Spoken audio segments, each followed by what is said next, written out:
కాకినాడ జిల్లాలోని సామర్లకోట మండలం వేట్లపాలెంలోని బాణసంచా తయారీ పరిశ్రమలో భారీ పేలుడు విషాదాన్ని నింపింది.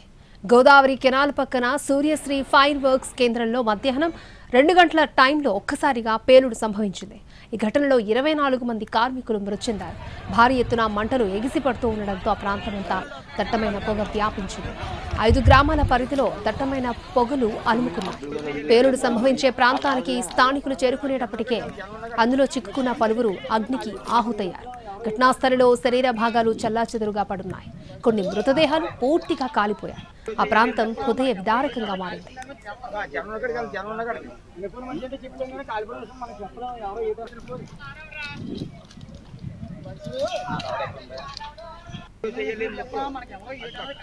పేలుడు శబ్దాలు సుమారు 5 కిలోమీటర్ల మేర వినిపించాయని స్థానికులు తెలిపారు. ఫైర్ సిబ్బంది 2 ఫైర్ ఇంజన్ల సాయంతో మంటలను ఆర్పేందుకు ప్రయత్నించారు. తీవ్రంగా గాయపడిన 8 మందిని అంబులెన్స్లో స్థానిక ఆసుపత్రికి తరలించారు. మృతుల్లో ఎక్కువ మంది మహిళలే ఉన్నారు.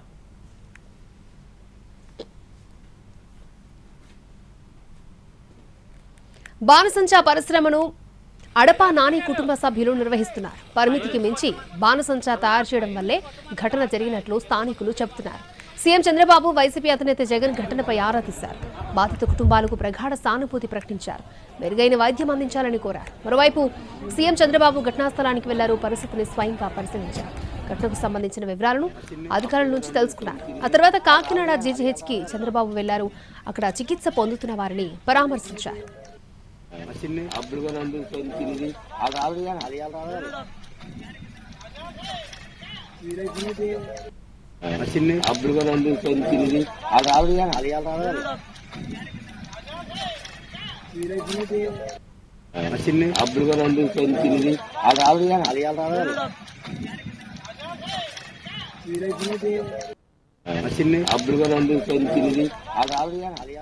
మృతుల్లో ఇప్పటివరకు 11 మంది మృతదేహాలను పోలీసులు గుర్తించారు. మృతులను అడబాల శ్రీను, కడింపల్లి కృపమ్మ, కడింపల్లి ధనరాజు, సాధనాల సత్యవేణి, వట్లూరి రవి, మందపల్లి చిన్ని, నిమ్మద కరుణ, గంపల మంగ, గోడతా మహేష్, గోడతా రాము, గోడతా నానిగా పోలీసులు గుర్తించారు. ఇంకా కొద్దిమంది మృతదేహాలను గుర్తించాల్సి ఉంది.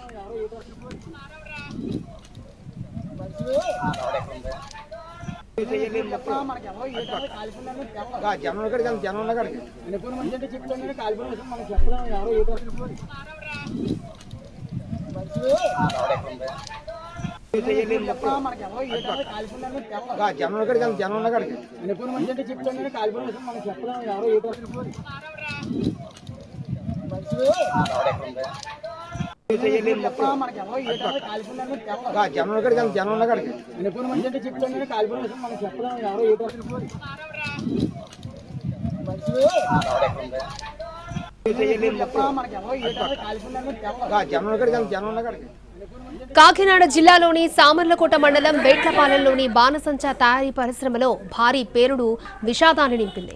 గోదావరి కెనాల్ పక్కన సూర్యశ్రీ ఫైర్ వర్క్స్ కేంద్రంలో మధ్యాహ్నం 2 గంటల సమయంలో ఒక్కసారిగా పేలుడు సంభవించింది. ఈ ఘటనలో 24 మంది కార్మికులు మృతి చెందారు.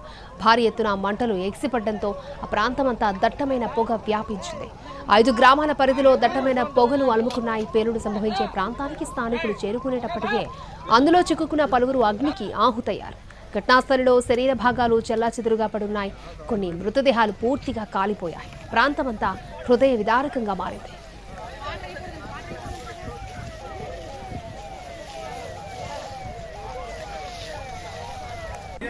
పేలుడు శబ్దాలు సుమారు 5 కిలోమీటర్ల మేర వినిపించాయని స్థానికులు తెలిపారు. ఫైర్ సిబ్బంది 2 ఫైర్ ఇంజన్ల సాయంతో మంటలను ఆర్పేందుకు ప్రయత్నించారు. తీవ్రంగా గాయపడిన 8 మందిని అంబులెన్స్లో స్థానిక ఆసుపత్రికి తరలించారు.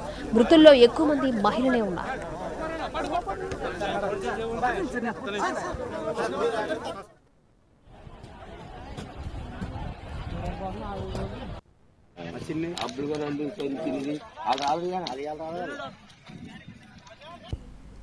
రైట్. కాకినాడ జిల్లా సామర్లకోట్ల వేట్లపాలెంలోని బాణసంచా తయారీ పరిశ్రమలో పేలుడు ఘటనకు సంబంధించి పూర్తి వివరాలను మా ప్రతినిధి సాయి సుధీర్ మనకు అందిస్తారు. సాయి సుధీర్.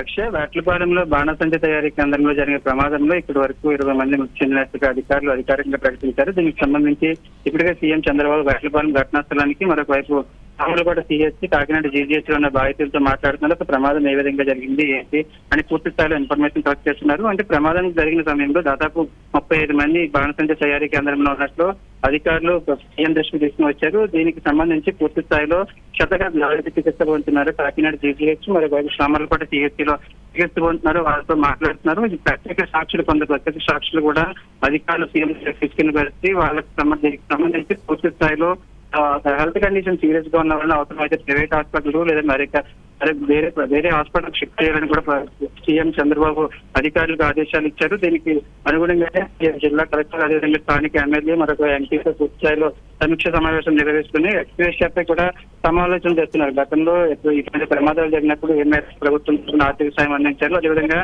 గత 3 నెలల కిందట అక్టోబర్ నెలలో రాయవరంలో బాణసంచ తయారీ జరిగిన ఘటనకు సంబంధించి ఏ విధంగా ప్రభుత్వం ఆదుకుంది, అదేవిధంగా ఇక్కడ ఏ విధంగా ఎక్స్ప్రెస్ ప్రకటించారనే దానిపై కూడా చర్చిస్తున్నారు. మరి కాసేపట్లోనే సీఎం బాధిత కుటుంబాలతో మాట్లాడిన తర్వాత ఎక్స్ప్రెస్ ప్రకటించి పూర్తి స్థాయిలో దానికి అనుగుణంగానే ఎక్స్ప్రెస్ ప్రకటించే ఛాన్స్ ఉంది. మరి వైపు బాధిత కుటుంబ సభ్యులు కూడా ఒకటే చెప్తున్నారు, ఏదైతే బాణసంచ తయారీ యొక్క నిర్వాహకుల నిర్లక్ష్యం చాలా స్పష్టంగా కనిపిస్తుంది. కనీస ప్రికాషన్స్ తీసుకోలేదు, సేఫ్టీ మెజర్మెంట్స్ ఒకవేళ ప్రమాదం జరిగినప్పుడు కూడా ఎటువంటి చర్యలు తీసుకోవాల్సిన అవసరం ఉంది. దానికి అనుగుణంగానే ప్రమాదం స్థాయి తీవ్రత ఈ విధంగా ఉందని అధికారులు చెప్తున్నారు. మరొక ఘటనకు సంబంధించి ప్రాథమికంగా దర్యాప్తు అదేవిధంగా ప్రాథమికంగా నివేదిక సీఎం అధికారులు కూడా దానికి అనుగుణంగానే సామర్లకోట మండలం ఎంఆర్ఓ అదేవిధంగా కాకినాడ జిల్లా కలెక్టర్ కూడా దీనికి సంబంధించి ఎక్సైజ్ చేస్తున్నారు. అంటే మృతుల్లో ఎక్కువగా దాదాపు 20 మంది మృతుల్లో మెజారిటీ 80% ఆఫ్ పీపుల్ మహిళల్లో ఉన్నారు. అంటే స్థానికంగా వారికి సీఎం దృష్టికి కూడా లోకల్ గా ఉన్న వాళ్ళు ఒకటే తీసుకొచ్చారు. తమకు ఉపాధి లేకపోవడం వల్ల ఇటువంటి ప్రమాదకరమైన యానాలు వచ్చేసిన ప్రమాదకరమైన పని చేయాల్సి వస్తుందని సీఎం దృష్టికి తీసుకుని వెళ్ళారు. దానికి సంబంధించి కూడా వీటికి అసలు బాణసంచ తయారీ కేంద్రాలకు ఫైర్ డిపార్ట్మెంట్ మరొక ఫ్యాక్టరీ డిపార్ట్మెంట్ నుంచి ఎటువంటి అనుమతులు ఉంటే వాళ్ళు ఏ మేరకు అనుమతులు తీసుకుని దీనికి సంబంధించి వీటిని నిర్వహిస్తారని పూర్తి స్థాయిలో తెలుసుకుంటున్నారు. ఎందుకంటే మరొక వైపు సీఎం కూడా ఇప్పటికే బాధితులు మాట్లాడారు. మరి కాసేపు సీఎం చంద్రబాబు దీనికి సంబంధించి ఒక బాధితులకు ఏ విధంగా ఎక్స్ప్రెషన్ ప్రకటిస్తారో అదేవిధంగా వారిని బాధిత కుటుంబ సభ్యులను ఏ విధంగా ఆదుకుంటామని కూడా సీఎం చాలా స్పష్టంగా చెప్పనున్నారు. అంటే ఈ కోరుకొండకు సంబంధించిన ప్రయత్నానికి బాణసంచ తయారీ కేంద్రానికి ఆర్డర్ వచ్చినట్టుగా బాణసంచ ఆర్డర్ వచ్చింది. ఆర్డర్ వల్ల ఎక్కువగా నిల్వ ఉంచినట్టు కూడా తెలుసు.